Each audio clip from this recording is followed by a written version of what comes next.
이런 D램하고 달리 일반 트랜지스터랑 달리 요 DSL이나 SSL 이런 것들이 있는지 물어보시면요. 이게 사실은 랜드의 굉장히 중요한 특징이기 때문에 그 다 같이 아셔야 될 것 같아 갖고 다시 설명드립니다. 실제로 그 랜드의 셀은 사실 모두가 연결이 되어 있어요. 모두가 연결이 되어 있어서 요 하나의 플랜이라 그런 게 하나의 독립적인 칩처럼 동작을 한다 그랬는데 이 그 저 하나의 플랜에 소스 라인은 전부 다 연결되어 있습니다. 소스 라인이나 소스가 전부 다 연결되어 있습니다. 여기 소스 라인이라고 되는 이 커먼 소스죠. 여기는 전부 다 연결이 돼요. 아까 그래서 블락 이레이즈를 한다 그랬잖아요. 블락 이레이즈를 한다 그러면 여기 있는 소스의 전압을 전부 다 높여갖고 칩 전체를 한꺼번에 다 지워버리는 거예요. 그리고 이 빈라인, 세로 방향의 빈라인은 여기 보시면은 이제 여러 개의 블락들이 쭉 이렇게 시리즈로 0번부터 n분의 n개까지 있다 그랬는데 수백 개의 블락이 있는데 그 수백 개의 블락에 그 모든 드레인에 다 연결이 되어 있습니다. 그래서 그 셀을 특정 블락을 동작하기 위해서 특정 블락을 선택하는 이 드레인 셀렉트 라인이라는 게 있고 이 소스 라인 선택하는 라인이 있는 거예요. 그래서 그 동작만 읽거나 쓰기를 하고 싶을 때 우선은 그 블락의 어드레스를 갖고 있는 이 DSLSS를 턴온시키고 나서 특정 워드 라인들이 동작하게끔 만드는 그런 거기 때문에 랜드의 아주 특징적인 동작이고 이걸 통해서 랜드가 그 성능을 굉장히 높일 수 있는 획기적으로 높일 수 있는 그래서 뭐 8K 바이트로 요새 8K 동영상 이런 것들 많잖아요. 그 8K 동영상이 가능하려면은 그 8K를 그 정도 속도로 써줘야 돼요. 굉장히 빠른 속도를 다 써줘야 되고 그걸 D램이 어느 정도 받고 그거를 다시 랜드가 다 이렇게 이어받아야 되거든요. D램 용량에는 한계가 굉장히 많기 때문에 랜드가 굉장히 빨라져야 됩니다.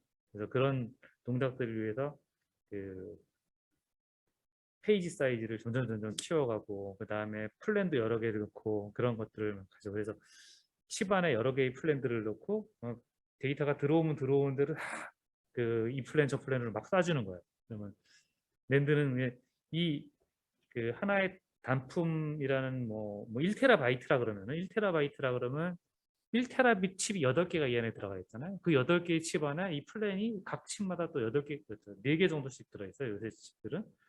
그러면은 24개의 그 칩들이 그 안에서 들어오는 대로 데이터가 들어오는 대로 다 쪽에다 쓰도록 해줍니다. 그래서 각 하나의 한 페이지를 쓰는데 필요한 시간은 보통 한 500 마이크로 정도 되는데 그 500 마이크로에 를 16kB를 동시에 쓰고 그거를 24개를 동시에 동작한다 그러면 굉장히 빠른 게 되죠. 그래서 요새 뭐그 영화 한 편을 얼마에 전송합니다. 뭐 이런 거 있죠? 그게 다 그런 얘기예요. 그런 것들이 그 아키텍처 상으로 이게 다 구현이 되어 있습니다. 네. 이어서 단위 셀에 대한 동작을 이제 설명을 드렸는데 모든 메모리들은 프로그램 이레이지 리드 동작만 하면은 그게 메모리의 요건을 다 갖췄어요. 실제로 요 동작만 하면 되잖아요. 그죠? 다들 그렇죠. 프로그램은 빨리 하고 리드도 빨리 하고 아무리 오래 써도 지워지지 않고 그다음에 오랫동안 계속 쓸 수 있으면 제일 좋은 메모리. 그런 것들이 하나하나의 메모리의 속성인 거고 요 낸드 플래시는 어떻게 보면 그런 속성들을 많이 다 갖고 있습니다. 그러기 때문에 지금 많이들 갖고 쓰게 되는 거고. 네. 근데 시대가 이제 3D 낸드로 바뀌었다 그랬는데 3D 낸드, 4D 낸드로 바뀌었는데 2D에서 3D로 바뀌면서 큰 특징 중에 하나가 이 단위 셀이 좀 바뀌었습니다.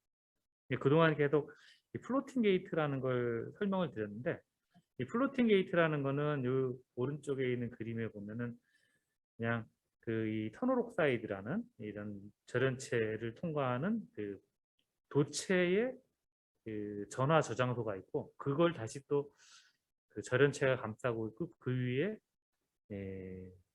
밖에서 보는 게이트가 이렇게 있는 구조예요. 그래서 이걸 밴드 다이어그램으로 보면 좌우에 이렇게 그 높은 밴드의 에너지 장벽을 갖고 있는 절연체들이 있고 그 내부에 그 실리콘, 보통 폴리실리콘을 쓰는데 실리콘이 있어서 이 안에 그 전하를 자유전자의 형태로 그냥 저장을 합니다. 이 자유전자 형태로 저장하기 때문에 이 자유전자의 형태로 저장한다는 거는 이 오른쪽에 이제 실제 구조를 이렇게 그 랜드 스트링 이렇게 워드라인들이 쭉 있는 거를 보면은 이 플로팅 게이트 안에 전하를 갖고 있으면은 옆에 플로팅 게이트에 영향을 줘요, 서로. 이게 커플링이라고 해요. 캐피시 커플링. 여기에 뭐 전하를 2V를 썼다 그러면은 이 옆으로 얘가 저절로 VT가 1V가 돼요. 0V였던 게. 서로 영향을 주는 거죠. 그런 그 영향을 주는 것들이 그 셀이 직접도가 높아져 더 가까워지면 가까워질수록 더 영향을 많이 주는 그런 상태예요. 반면에 이제 최근에 이제 그 3D 낸드로 오면서 셀의 타입이 다 그 부도체 그 전하를 저장하는 타입으로 바뀌었습니다. 여기 보시면은 그 얘는 터널옥사이드가 있고 그 위에 똑같은 부도체인 나이트라이드가 있고 그 다음에 그 위에 이제 다시 또 부도체 그 옥사이드가 있고 그 위에 컨트롤 게이트가 있어서 똑같은 터널링으로 전하를 저장하는데 이번은 그 밴드 내에 이렇게 딱 트랩이 되는 거예요. 밴드 내에 트랩이 되니까 이 밴드 내에 트랩된 것들은 그 물론 얘도 이제 그 주변에 있는 환경에 영향을 받는데 우선은 요 위아래 그림에서 보듯이 이 트래핑 시키는 저장 매체가 굉장히 얇은 레이어예요. 그러니까 서로 간에 이렇게 커플링이 없고 그리고 또 하나 이제 또 플로팅 게이트하고 플로팅 게이트는 이쪽에 그 전하가 생기면은 이렇게 자유전자기 때문에 이렇게 한쪽으로 이렇게 몰려가잖아요. 대면으로. 그런 현상이 있는데 부도체는 그런 게 없어요, 사실. 그러다 보니까 이게 뭐 그림상으로는 이 부도체 간에 무슨 커플링이 있는 것처럼 그랬지만 실제로는 각 전하 간에 어떤 쿨롱 포스만 이렇게 있는 거죠. 실제로 그 캐패시티브 커플링은 굉장히 작기 때문에 서로 간의 영향을 굉장히 줄일 수 있어요. 그래서 최근에는 이제 이런 그 다 그 부도체를 이용하는 그 메모리 단위 소자를 쓰고 있고요. 그럼 이런 그 아까 얘기한 그 프로그램이라는 거야. 실제로 이제 그 내부에서는 어떤 일들이 일어나는지, 그러니까 그 부도체 최근에 쓰는 이제 부도체를 기준으로 이제 설명을 드리면은 이쪽이 이제 실리콘 기판이고 여기에 게이트죠. 이제 게이트에 높은 전압을 인가하면은 이 밴드가 이렇게 확 휘잖아요. 밴드가 휘게 되면은 이 얇은 이 터널링 옥사이드라는 데를 통해서 전자들이 안쪽으로 들어오고 전자들이 안쪽에 들어오면서 내부에 이제 그 트랩 안쪽으로 이렇게 탁탁탁 이렇게 전자들이 박히는 거죠.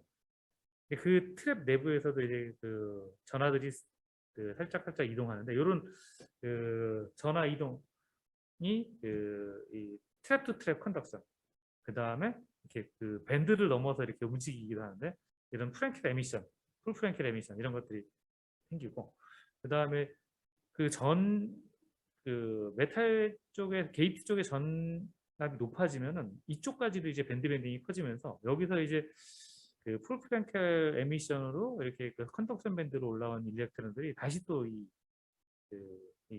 이 박스 블락 옥사이드라는 데를 통해서 이제 빠져나갈 수도 있어요. 그래서 그러다가 이제 또 그 박스 안에도 트랩이 일부 있기 때문에 트래핑이 되기도 하죠. 그래서 이런 과정들을 거쳐서 이제 프로그램이 되는 거고 실제로 그래서 그 플로팅 게이트에는 이런 그 박스를 통한 그 터널링이 없도록 디자인되어 있습니다. 자유전자에서 일로 가는 게 없도록 이게 박스를 굉장히 두껍게 만들고 하는데 그래서 플로팅 게이트에서는 보통 이제 프로그램 하게 되면은 프로그램 전압을 올리면 올릴수록 VT가 올라가는데 이 실제로는 이 뒤로 빠지는 녀석들이 막 생기기 때문에 이렇게 그 1대1로 올라가지 않는 그런 상황이고요. 그래서 이 전하가 트랩되는 과정에 이제 기여하는 게 어떤 트랩의 캡처 크로스 섹션 이게 어떤 재료적인 측면에서 보면 얼마나 그 트랩의 밀도가 높으냐 그리고 트랩이 얼마나 잘 전하를 그 캡처하느냐 그런 능력이고 캡처했을 때 이렇게 컨덕션 밴드로 올라오지 않도록 하는 게 트랩 레벨, 그러한 두 가지 변수들이 있어서 이런 걸로 이제 모델링을 하고 있고요. 이게 제가 한 2007년도에 그 논문으로 썼던 건데 아주 단순하게 이 모델링이 돼요. 아주 심플한 키네틱 모델인데 이 터널링 되는 전류, 그 다음에 이 캡처 크로스 섹션이라는 거 얼마나 잘 잡느냐, 그리고 그 실제로 그 안에 트랩 안에 빈 트랩들이 얼마나 있느냐, 이런 것들만 가지고 이렇게 모델링을 할 수가 있고, 실제로 여기서 보면 이제 그 트랩이 되는 양은 이게 실제로는 VT겠죠. 트랩이 되면 VT가 올라가는 거니까 트랩이 되는 양은 FM 커런트에 비례하고, 그 다음에 이 캡처 크로스, 그 다음에 그 빈 트랩의 농도에 비례합니다. 요걸 그대로 풀어보면은 그 프로그램하는 그 모델이 쭉 아까 그 이 앞에 페이지에 있던 그림들 있죠. 이것들이 그대로 구현이 되고 있고, 그래서 이 중에 이제 트랩의 밀도라 그러는 거는 어떤 일렉트론이 통과했을 때 얼마나 그 물질의 그 나이트라이드에 잘 잡히느냐, 그 어떤 포수의 야구로 비교하면 포수가 몇 명이나 있느냐, 그런 거고, 그다음에 이제 캡처 크로스 섹션이라는 거는 똑같은 공이 왔을 때 다 잡지 못하잖아요. 흘리는 포수도 있잖아요. 그래서 그런 캡처 크로스 섹션, 얼마나 내가 넓은 영역에 있는 공을 잡을 수 있냐, 그런 능력을. 그래서 이런 것들이 이제 나이트라이드의 그 물성들을 이제 대변하는 인자들. 그다음에 그 이레이즈 모델인데, 이레이즈도 거의 비슷하게 또 돼요. 이번에는 꼭 그 게이트에 전압을 인계하는 게 아니라 게이트에는 그라운드를 놔두고 실리콘 기판 쪽에다가 그 고전압을 인가합니다. 그렇게 되면 이제 밴드가 이제 거꾸로 밴딩이 되고, 그렇게 되면 이제 그 나이트라이드의 트랩이 돼 있는 일렉트론들이 그 디트래핑이 되죠. 이게 그 풀 프랭켈 에미션으로 밴드 컨덕션 밴드로 올라갔다가 FN 터널링이 되는 이런 디트래핑이 있고, 그 다음에 그 밴드가 많이 휘게 되면은 홀도 이제 좀 매스가 좀 크지만 홀들이 이렇게 터널링이 합니다. 그래서 홀들이 들어와서 그 이쪽들이 이제 플러스 차지가 되는 되고. 근데 그러면 이제 이레이즈도 이렇게 하면 좀 간단한데, 이 CT 차지 트랩 디바이스, 이제 나이트라이드를 스토리지하는 쪽에 좀 문제가, 밴드가 이제 밴딩이 많이 되면은 이 게이트 쪽이 이 샤프해지면서 쪽 백터널링이라는 거죠.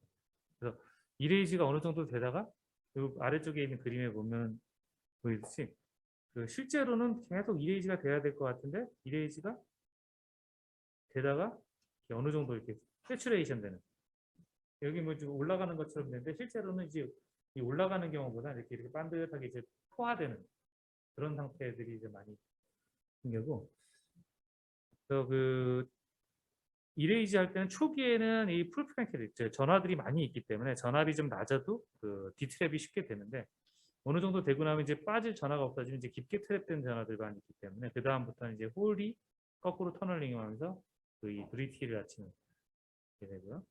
그 다음에 이제 바이어스를 그 다음에 아무리 높여도 더 이상 이레이즈가 안 되는 건 여기서 빼내는 만큼 뒤에서 들어오는 그런 그 평형 확대가 되기 때문에 더 이상 이제 이레이즈를 잘 못하는 상황이 됩니다. 이게 그 최근에 이제 사용되는 차지 트랩 디바이스라는 거, 나이트라이드를 그 이용하는 메모리에서 그 프로그램하고 이제 하는 모델이고. 아이고, 금방 넘어가네. 네, 요거 이제 오퍼레이션을 이제 설명드릴게요. 아까 그 메모리는 그 프로그램 한다 그랬고 이레이즈 한다 그랬고 그다음에 리드 한다 그랬잖아요. 리드도 이제 중요한 동작 중에 하나인데, 여기 랜드 스트링이라 그러면은 요 각 셀 안에 그 여러 가지 정보들이 써 있을 거 아니에요. 미리 써놨을 거 아니에요. 그럼 특정 셀을 읽을 때 나머지 셀들이 영향을 주면 안 되잖아요. 나머지 셀들이 영향을 주지 않게 하는 방법이 뭐냐면은 이 unselect word line이라고 되어 있는 요 셀 안에 아까 그 SSL, DSL은 이제 선택하면 이제 턴온 시킨다 그랬잖아요. 그 외에 나머지 그 워드 라인들도 다 턴온을 시킵니다. 그리고 요 특정 그 읽고자 하는 그 워드 라인에만 그 셀렉트 전압을 이렇게 인가를 해서 뭐 예를 들면 0볼트죠. 이레이즈된 셀은 VT가 마이너스가 있고 프로그램된 셀은 그 플러스가 있는데 여기서 전류가 흐르느냐 아니냐에 따라서 요 빈 라인에 있는 요 요 셀은 그 이레이즈가 되어 있다 또는 프로그램에 있다 이런 판단을 하는 거예요. 그 이쪽 셀을 읽을 때는 어떨까요? 얘가 거꾸로 이제 0볼트가 되고 요 워드라인이 다시 패스 워드라인이 돼서 3.5볼트. 3.5볼트라는 건 요 프로그램 돼 있는 셀보다 더 높은 전압을 인가하는 거예요. 그러니까 프로그램된 셀이 어디까지 써 있느냐에서 그 위상에 어떤 마진을 두고 갭을 두고 V리드라는 전압을 나머지 워드라인들의 전부 다 인가하고 우리가 선택한 워드라인에 있어서는 그 워드라인이 이레이즈냐 프로그램이냐 요 양쪽 분포의 마진 가운데를 선택해서 셀을 판독하게 됩니다. 이게 이제 리드 오퍼레이션. 그래서 그 낸드는 리드 오퍼레이션을 할 때 무슨 문제가 있냐면은 언셀렉트 워드라인 안에 있는 셀은 이레이즈일 수도 있고 프로그램일 수도 있잖아요. 그렇죠? 근데 여기다가 이제 3.5V를 주면 이 전압을 인가하면은 요 마이너스 4V에 있는 셀들은 굉장히 높은 전압을 인가받고 있는 거잖아요. 그렇게 되면은 높은 전압을 인가를 받으면은 아까 얘기했듯이 여기서 터널링이 되죠. 물론 이제 프로그램 할 때처럼 높은 전압은 아니지만 요게 살짝 기울게 이렇게 누워서 프로그램이 될 여지가 생기는 거예요. 그래서 낸드를 이해하는데 낸드 오퍼레이션을 이해하는 데는 항상 디스터브라는 걸 이해하면은 그 낸드에 대한 공부가 끝나는 거죠. 사실 낸드 디스터브에 대한 강의만 사실은 하도 해도 1시간을 다 해도 좋을 텐데 그거를 이해하면 사실 낸드를 많이 이해하는 거예요. 그래서 간단하게 봤을 때 지금 리드 디스터브를 이해한다 그러면은 요 나머지 선택하지 않은 나머지 셀들이 얘를 읽는 동안 VT가 변할 수 있다. 변하면 안 되잖아요. VT가 안 변하는 동안만 읽을 수 있는 거고 그게 그 낸드의 수명인 거예요. 그래서 낸드는 이렇게 제품을 잘 보면 얘는 몇 년 동안 보장합니다. 몇 년 동안 데이터를 보존합니다. 이런 게 있고 몇 번을 읽을 수 있습니다. 이런 그 안에 정보들이 다 있어요. 보통 우리가 휴대기기나 이런 SSD에서 쓸 수 있는 것보다 훨씬 더 많은 횟수를 이제 읽고 쓰기를 할 수 있는 거예요. 디스터브는 이제 좀 더 이제 3차원 구조에서 뒤에서 한 번 더 설명. 그다음 낸드 셀이 아까 다 하나로 이렇게 묶여져 있다 그랬는데, 아까 하나의 페이지가 이렇게 짧게 보면은 게이트만 쭉 있고 위아래로 이제 소스 드레인이 이렇게 있습니다. 근데 요거에 이제 한 페이지를 보면은 아주 아이디얼하게 생각하면은 셀 하나는 이레이즈 상태 아니면 프로그램 상태 이렇게 좀 나눠져 있을 거 아니에요. 근데 실제로는 그 셀을 프로그램할 때 주변 셀들이 다 영향을 받습니다. 그리고 공정적으로도 VT가 다 다르잖아요. 그러다 보니까 다 산풀을 가져요. 그래서 어쩔 수 없이 이제 프로그램을 하다 보면은 이렇게 VT 산풀을 가지는 형태로 되고, 또 재밌는 게 있잖아요. 어떤 것은 프로그램하고 어떤 건 이레이즈 되어 있는 것도 좀 이상하죠. 여기 보면 워드라인이 다 같이 묶여 있는데, 낸드의 동작의 재밌는 점은 이거. 같은 워드라인이 다 묶여 있는 셀들이 어떤 거는 프로그램이 되고 어떤 거는 프로그램이 안 되고 이런 동작을 할 수 있어요. 이것도 이제 뒤에서 그래서 낸드셀의 분포라는 낸드셀은 기본적으로 같은 페이지에 굉장히 많은 숫자의 셀들을 갖고 있기 때문에 그 셀들이 다 프로그램 된 것도 분포, 이레이즈 된 것도 분포 이런 걸 갖고 있고, 이 갭 마진이 넓으면 넓을수록 오랫동안 데이터를 보존할 수 있는 그런 특징이 있습니다. 그럼 이제 프로그램을 이제 어떻게 하는지 한번 보여드릴게요. 원래 프로그램은 방식에 보면 여기 ISPP라는 게 있는데 이게 인크리멘탈 스텝 펄스 프로그램이라는 뜻이고요. 그 다음에 거기에 이제 베리파이까지 이제 되는. 다 랜드는 ISPP에 베리파이를 합니다. 베리파이 할 때랑 안 할 때랑 무슨 차이가 있는지 보시면은 그냥 이렇게 그 프로그램 펄스를 이렇게 쭉 높여가면서 프로그램 했다는 걸 가정을 해보면은 그거하고 그다음에 중간중간에 이제 이런 베리파이를 해서 특정한 그 워드라인들이 아까 리드라는 게 있잖아요. 그 리드라는 게 베리파이랑 상당히 비슷한데 이 셀들이 프로그램이 돼 있는지 안 돼 있는지를 중간중간 계속 판단하는 거예요.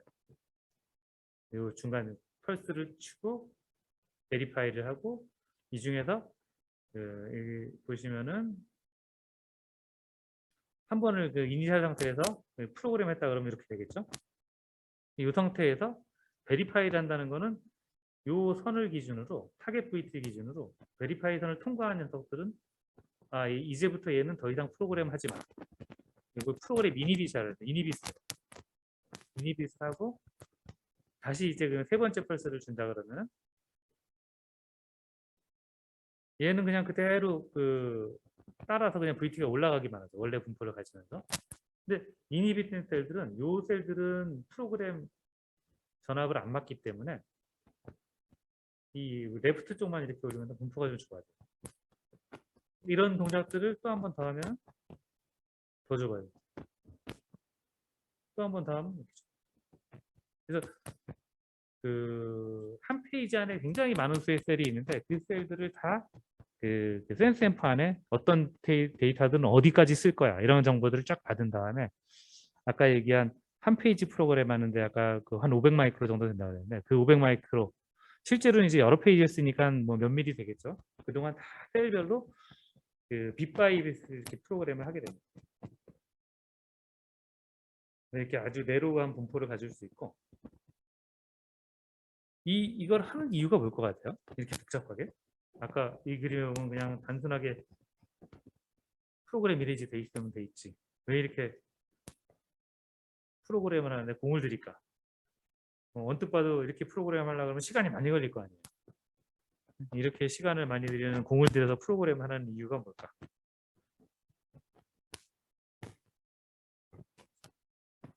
제가 중간에 이름을 적어놨는데 안종혁 학생. 보시나? 안종혁 학생 계세요? 네. 혹시 그 랜드가 왜 이렇게 복잡하게 프로그램을 하는 것 같아요? 잘 모르겠습니다. 이렇게 공을 들이면 뭔가 이렇게 그 얻는 게 많이 있어서 그럴 것 같죠. 박유진 학생. 여기 이름 적어놓은 분은 사실은 회사에서 제가 본 사람들 이름이 동명이 있는 사람들만 골라놓은 거예요. 이름 탓을 하시면 박유진 학생. 네. 네, 혹시 왜 그 프로그램을 랜드가 이렇게 복잡하게 할까요? 아시나요? 잘 모르겠습니다.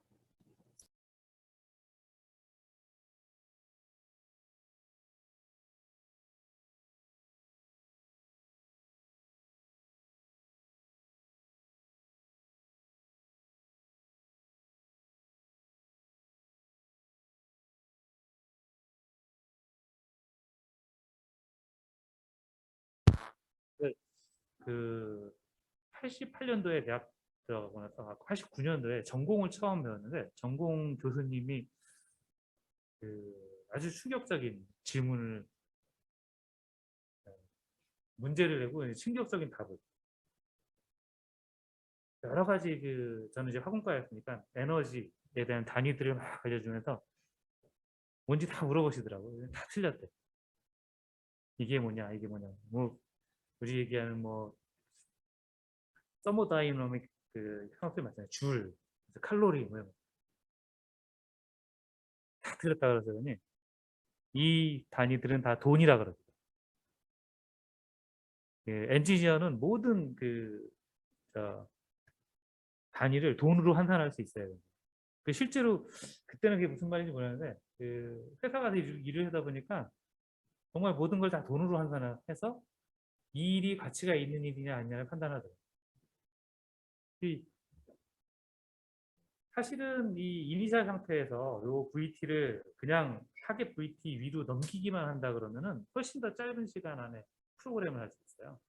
근데 매번 베리파이를 해가면서 이렇게 많이 하는 이유는 이렇게 내로우한 분포를 만들기 위한 거고, 이렇게 내로우한 분포를 만들기 위한 거는 랜드가 그 비약적으로 발전할 수 있는 큰 원동력이에요. 여기 뭐 여기 비크로스라고 써 있는데 몇분 뭐라고 써요? 네, 코스당 어떻게 하면 이제 그 랜드의 값을 낮출까? 예전에 그 덴시티가 한 1GB밖에 안 되는 거랑 요새 1TB라는 거는 한 10년 전이랑 비교하면 값이 비슷할 거예요. 랜드가 그렇게 값을 굉장히 많이 낮추고 있는 이유가 뭐냐면 단가를 계속 줄이는 건데, 이거 한번 볼게요. 이게 저도 이 장표를 이번에 다시 보면서 아 옛날에 정말 이랬구나. 이게 코스트를 다운하기 위해서 그 하는 일이 웨이퍼 사이즈를 키우는 겁니다. 첫 번째. 이게 여기 보시면 1990년대에 8인치 웨이퍼에서 2000년대에 들어서 300mm 웨이퍼, 12인치 웨이퍼를 쓰기 시작. 그리고 나서 아 이게 원가를 계속 줄이기 위해서 10년 단위로 더 키울 거야 이런 생각을 했었어요. 그때 당시에는. 근데 이 2000년대에 이제 300mm 웨이퍼를 이렇게 바꾸면서 반도체 회사들이 절반 이상 망했습니다. 이거를 이 기술을 따라가지 못해요. 그리고 이때 당시에 20년 10년 단위로 이렇게 바뀔 거라고 예상했던 게 아직까지 450mm 웨이퍼를 얘기하는 사람이 요새는 점점 없어졌어요. 그러니까 이 웨이퍼가 커지면 장비도 커져야 되고 장비 하나 안에서의 그 공정에 대한 그 완성도도 굉장히 높아져요. 이쪽 방향은 제가 보기엔 이미 틀린 것 같아요. 예전에는 웨이퍼 사이즈를 키우는 게 원가를 줄이는 방법이라고 생각했는데 뭐 팹이 웨이퍼 사이즈가 안 커져도 점점 그 공정수가 늘어나기 때문에 점점 커지고 있거든요. 그래서 팹 건설비가 엄청나게 비싸요. 투자비가 굉장히. 그래서 이쪽으로는 예전에 10년보다는 이제 한 앞으로 10년쯤 더 있으면 한 450mm 나오려나? 뭐 제 개인적으로는 그런 생각이 듭니다. 그리고 열심히 하는 게 이거죠. 이쪽이죠. 셀 사이즈가 엄청 슈링크하는. 하다 한 10나노까지 가니까 더 이상 이제 줄일 수가 없는 상황이 온 거잖아요. 그러면서 한 게 이제 3D. 위로 이제 닦기 시작합니다. 그래서 단위 셀 하나는 더 이상 슈링크가 안 되지만 위로 이렇게 닦다 보니까 같은 면적으로 보면 이제 막 줄어듭니다. 근데 또 하나가 이겁니다. 어떻게 보면 그 디바이스에서 아주 쉽게 할 수 있는. 처음에 그 랜드가 나왔을 때는 이거였어요. 그 SLC 싱글 레벨 셀, 싱글 레벨 이레이즈 프로그램 이렇게 공장 마신 같은 거. 대신 한 셀에 한 빗, 아까 얘기한 한 워드 라인, 한 페이지 한 빗. 근데 이거를 아까 ISSPT라는 기술이 나와서 분포를 이렇게 내로하게 만들 수 있는 기술이 생기면서 이거를 4개로 나누니까 2빗이 생기죠. 대신 프로그램하거나 베리파이 할 때 드는 시간은 훨씬 많이 들고요. 근데 그래도 가격을 절반으로 줄일 수 있으니까 훨씬 더 베이죠. 그 다음에 2빗을 쓰다가 이제 3빗을 써요. 이제 테이프를 각각을 또 반씩 쪼개요. 8개를 씁니다. 이건 또 프로그램 하는데 시간이 엄청 걸리겠죠. 리뷰 하는데도 한 번에 리뷰하는데 여러 번 리뷰해야 되니까. 그래도 33%나 가격을 버는 거예요. 최근에는 4빗을 25%예요. 이거 엄청 힘들어 보이죠. 근데 이 4빗짜리 셀은 이미 상용화가 돼 있고 최근에는 5빗을 써요. 5빗을 개발해요. 이게 지금 16개가 있는데 이걸 32개이죠. 점점 이제 그 프로그램하고 리드하는데 오버헤드가 많이 들어가는데도 불구하고 그 5빗 쓰면 얘에 비해서 또 20%더 싸게 해야죠. 소비자가 20%더 싼 가격을 원하기 때문에 용량은 더 키워야 되고 이런 걸 계속 합니다. 그래서 이 디바이스에서 그 기술을 동작하는 기술만 가지고 이렇게 빗댄스를 높일 수 있는 게 하나. 예. 그래서 그 아까 얘기한 SLC, MLC, TLC, QLC 5빗 하면 PLC 이렇게 쭉 보고 같은 유닛셀 안에 1빗, 2빗, 3빗, 4빗 이렇게 쓰고 이렇게 하면 뭐 당연히 그 좋은 것만 있는 건 아니겠죠. 보시면 SLC에 비해서 이 프로그램 타임이 늘어나요. 수준을 쓸수록 리드는 이거 보시면은 리드를 한 번만 하면 될 텐데 이 4빗을 읽으려고 그러면은 가운데서 한번 읽어보고 그다음에 또 양쪽에서 한 번씩 더 읽어봐서 아 얘가 여기 있는 녀석들은 11세, 10세 TLC 가게 되면 가운데서 한 번 읽어보고 이쪽에서 한 번씩 더 읽어보고 또 이렇게 쭉쭉쭉쭉 그러니까 그 한 페이지를 읽을 때 리드 동작을 3번을 해야 돼요. 3번을. 이게 왜 3번인지 모르죠. 거기까지 가면 너무 어려워지니까 요건 한 번 읽고 요건 2번 읽고 2군데서 읽고 3번도 읽고 이렇게 이게 요 안에 있는 그 0101 이런 거 있죠. 그런 거 숫자들의 배열에 따라서 그 3번만 이렇게 딱 읽으면은 요 셀이 뭐다라고 판독할 수 있어요. QLC는 16개의 분포가 있으니까 뭐 가운데서 읽고 두 번째 빗을 또 그 양쪽 끝에서 반씩 잘라서 읽고 또 반씩 잘라서 읽고 마지막까지 또 반씩 잘라서 읽으면은 그 한 분포에 4개의 코드를 다 읽어낼 수 있는 거예요. 그러니까 이게 분포가 늘어나면 늘어날수록 그 프로그램 하는데 시간이 오래 걸리고 이레이즈 하는데 시간이 리드 하는데 시간이 오래 걸려요. 그럼에도 불구하고 요게 그 기술 발전의 트렌드는 계속 멀티 레벨로 가고 있어요. 근데 이것도 아까 보셨듯이 50%에서 33%, 25%, 20% 이렇게 해서 조금씩 줄어들어가고 있잖아요. 효과가.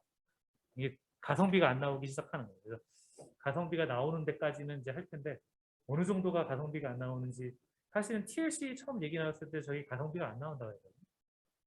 근데 지금은 TLC는 다 누구나 다 하고 있고 QLC도 마찬가지. TLC도 가성비가 안 나온다고 그랬는데 이제 가성비가 나와요. 그게 안 나오는 이유가 그만큼 이제 기술이 어려워요. 기술이 어려워서 그 적층도 처음에 아까 제가 그 32층, 뭐 48층 이런 얘기 했을 때 보면은 한 세대 가면서 12층 올리면 되잖아요. 덴시티 그 세대 간의 간격은 적층 수가 아니라 적층 비율이에요.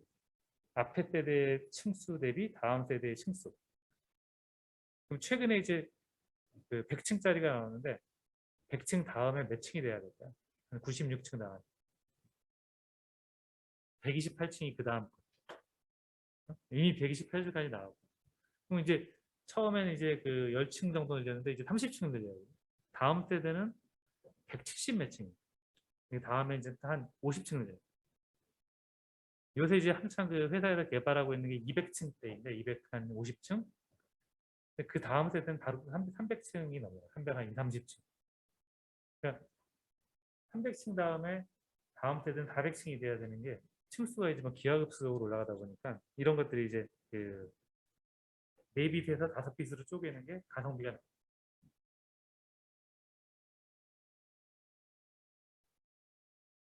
네. 그래서 이제 또 하나가 이제 그 트렌드가 2D에서 이제 3D로 바뀐 거 네, 말씀드렸는데 뭐 그 그림으로 비유하면 단층 집에서 이제 고층으로 올라가는 거고 그 안에 이제 보통 2D, 3D 얘기만 하는데 셀이 플로팅 게이트에서 CTD로 바뀐 것도 있습니다. 그래서 구조적으로는 2D에서 3D를 바뀌었고 셀은 플로팅 게이트에서 이 찰리 트랩으로 바뀐 두 가지의 큰 변화가 동시에 사실은 3D 세대로 이행하면서 생겼습니다. 3D 셀은 이 그림을 보면 좀 쉬운데 쉽다는 얘기 하면 안 되겠구나. 네, 플로팅 게이트에서 차지 트랩을 이렇게 셀이 이렇게 바뀌었는데 겉보기엔 똑같잖아요. 스트링처럼 이렇게 주르르 이렇게 있었고. 근데 얘네들이 이렇게 세워서 셀들이 워드라인이 이렇게 세로로 있어요. 그럼 바로 요 빈라인 여기 아까 요게 DSL이고 여기 빈라인인데 옆에 빈라인이 요거랑 하나 이렇게 더 붙어 있으면은 아주 가깝게. 예전에는 빈라인 여기 하나 있고 그다음에 이게 서로 쪽에 쭉 이어지면 그다음에 또 하나 있고 이런 식으로 넓게 하나씩 있었을 텐데 지금은 이런 플러그라고 하는 홀 하나에 해만 이렇게 쭉 있으니까 굉장히 빈라인이 가까워졌죠. 요 컨택들이 그만큼 이제 직접도를 위에서 보면 이렇게 높일 수 있어요. 그래서 여기 이제 위에서 본 건데 셀들이 이렇게 빈라인에다가 이렇게 쭉 나란히 이어져요. 이것도 사실은 가짜 그림이고 이걸 더 직접하기 위해서 얘네들 다 붙였어요. 다 붙여가지고 셀이 이렇게 왔다 갔다 하는 이렇게. 그래서 하나의 워드라인 여기 보이는 이제 하나의 워드라인인데 이 워드라인 하나의 색에 채널 홀이 최근에는 처음에 이제 1개, 2개부터 시작했다가 4개, 9개, 그다음에 작년에 삼성에서 이제 14개, 하이닉스는 뭐 그보다 더 많이. 그래서 그런 식으로 단가를 줄이는 일들이 계속 하고 있어요. 이게 어려운 일이죠. 3D 랜드가 성공할 수 있었던 가장 큰 이유 중에 하나는 이 GAA라는 거예요. 게이트 올 어라운드 구조. 보통 이 나이트라이드에 저장을 하려면은 턴오프사이드에서 일렉트릭 필드를 턴오프사이드에 좀 집중을 해줘야 되잖아요. 근데 그게 평행한 소자에서는 2D 소자에서는 딱 이분하게 커플링으로 그냥 나눠줄 수밖에 없는데 3D는 구조적으로 바깥 지름이 안쪽 지름보다 항상 크잖아요. 그러니까 바깥에서 전압을 인가할 때 저절로 필드가 차등이 돼서 턴오버 사이드에 이렇게 집중이 돼서 걸릴 수 있는 구조. 그래서 소자적으로 보면 이런 GA 구조라는 게 차지 트랩 디바이스에서 아까 이레이즈 메커니즘을 잠깐 설명드릴 때 백터널링이 뭐 쉽게 된다고 했잖아요. 구조적으로 백터널링을 막아줄 수 있는 좋은 구조. 그래서 이 3D하고 이 차지 트랩 디바이스는 궁합이 굉장히 잘 맞아갖고 모든 대부분의 3D 인텔만 그걸 플로팅 게이트로 만들어갖고 열심히 하다가 못 견디고 하이닉스에 인수됐어요. 그러니까 코스 다운이 되고 그다음에 아까 랜드는 디스터브 동작만 이해하면은 랜드 디바이스 동작을 대부분 다 이해하는 거다라고 말씀드렸는데 이거 좀 설명드릴게요. 저도 몇 번 말씀드렸는데 랜드 내 모든 때는 서로 연결돼 있어요. 이게 특징이에요. 그래서 뭐 D램 같은 경우에는 이게 워드라인끼리 연결은 돼 있지만 따로따로 동작을 할 수 있고 그런데 랜드는 그게 아니에요. 그러니까 특히 이제 3D로 가면 더 복잡하게 연결돼 있어요. 그래서 그게 이제 어떻게 연결돼 있는지를 보여드릴 거고 그래서 연결돼 있는 이웃 셀들의 동작에 의해서 영향을 받는 게 당연한 거고 그것 때문에 셀들의 상태가 매번 계속 바뀌어요. 계속 동작할 때마다 바뀌어 있고 그게 이제 랜드의 수명인 거죠. 이걸 이제 디스터브라고 그러고 그리고 이제 2012년도에 이제 3D 시대가 올 때 그때 이제 이런 구조를 이제 발표했던 건데 아까 빈라인 이제 3차원으로 그리다 보니까 좀 간단하게 되는데 이 빈라인이 쭉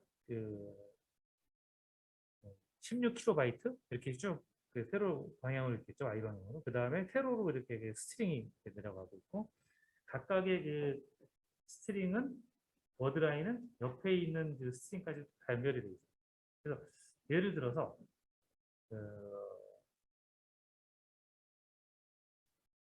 이 중에 어느 셀을 여기 프로그램 셀이 하나 있거든요. 이 셀을 프로그램을 하거나 리드를 한다고 생각해 보시면은 이 셀에 연결되어 있는 다른 X방향에 있는 셀들이 프로그램 디스터브를 받죠. 얘는 프로그램을 해야 되는데 얘는 프로그램을 안 해야 되는 상황이 생겨요. 혹은 뭐 얘를 프로그램할 때 얘를 프로그램을 하다가 아까 TLC를 만든다 그러면 얘는 아까 분포에서 5번째 것까지 만들고 싶은데 얘는 3번째 것까지 만든다. 그럼 어느 순간에 프로그램 하다 말아야 돼요. 그런 동작을 받게 되고 또 Y 방향으로도 또 다른 그 빈라인에 이렇게 그 셀들이 연결돼 있어요. 3D 랜드가. Y 방향으로도 똑같은 스트레스를 받아요. 얘도 그 프로그램 할 때 얘는 항상 프로그램이 안 돼야 돼요. 어떻게 보면은 이쪽을 프로그램하고 있는데 얘는 어떤 일이 있어도 프로그램이 되는 거예요. 그리고 대각선의 녀석들도 똑같이 그 디스터브를 받습니다. 그래서 이 X 모드, Y 모드, XY 모드라는 디스터브가 있고 이게 프로그램 할 때만 그런 게 아니라 리드할 때도 다 똑같이 이런 상황이 나오죠. 이 Y 방향으로는 이렇게 그 한 블락 안에 스트링이 몇 개 들어있느냐.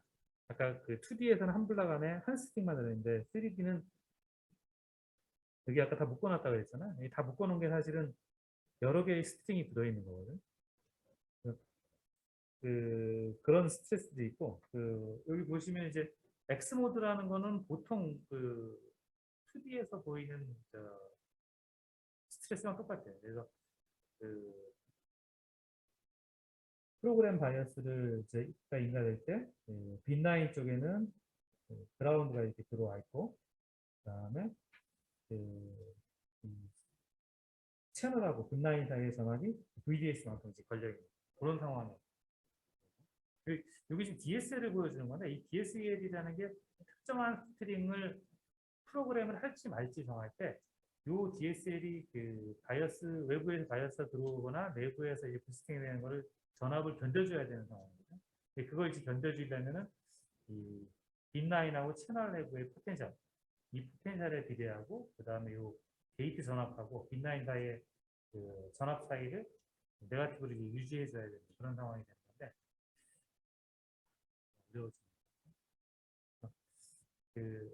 이런 모드들이 보통 2D에서 나오는 그 디스터브 모드인데 거기에 덧붙여서 Y 모드라는 게 더 생기고 이 상태에서는 이 DSL 전압을 0V로 줄 수밖에 없다 보니까 VDS죠. 채널 쪽에 있는 전압이 훨씬 더 쉽게 흘러나올 수 있는 상황이고 그래서 3D 오면서 이 디스터브가 굉장히 어려운 과제가 됐습니다. 기본적으로 스트레스의 모드도 많아지고 스트레스의 환경도 취약해지고 그러다 보니까 아주 어려워졌는데 여전히 다 그 기술자들이 다 이것들을 개발을 해 나가고 있습니다.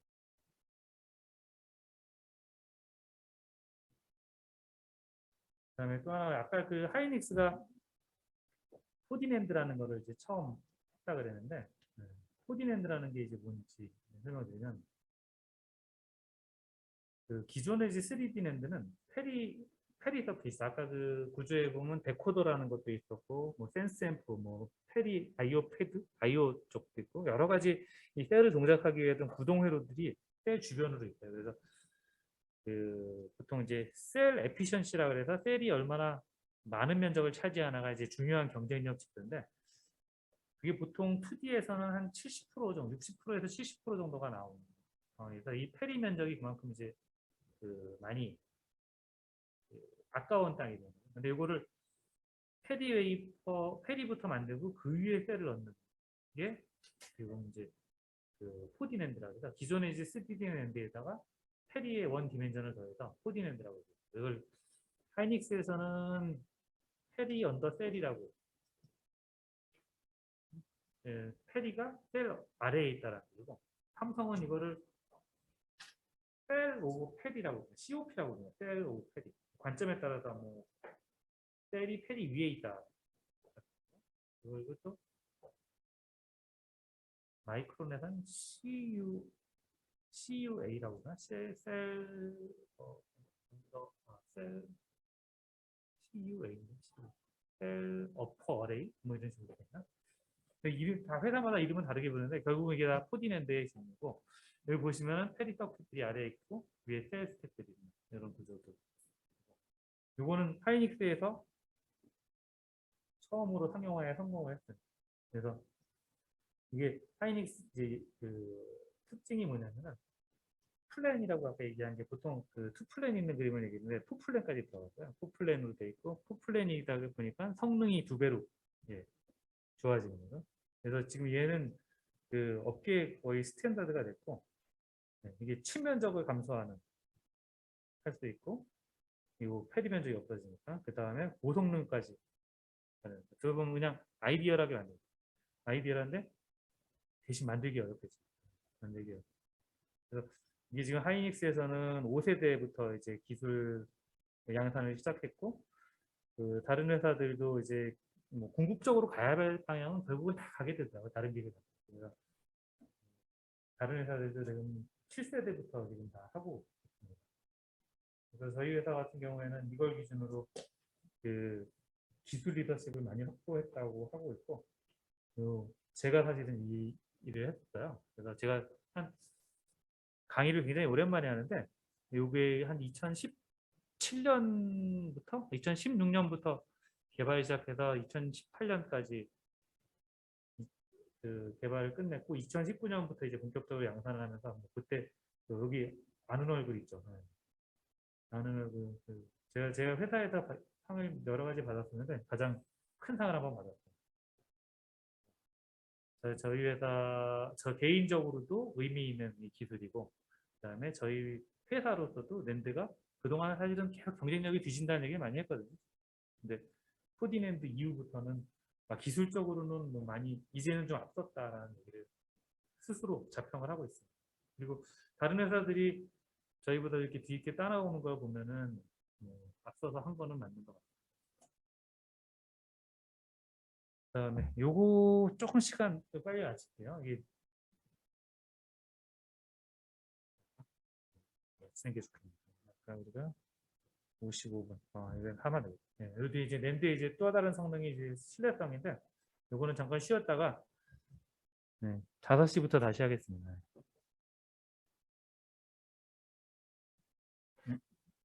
혹시 질문 있으신가요?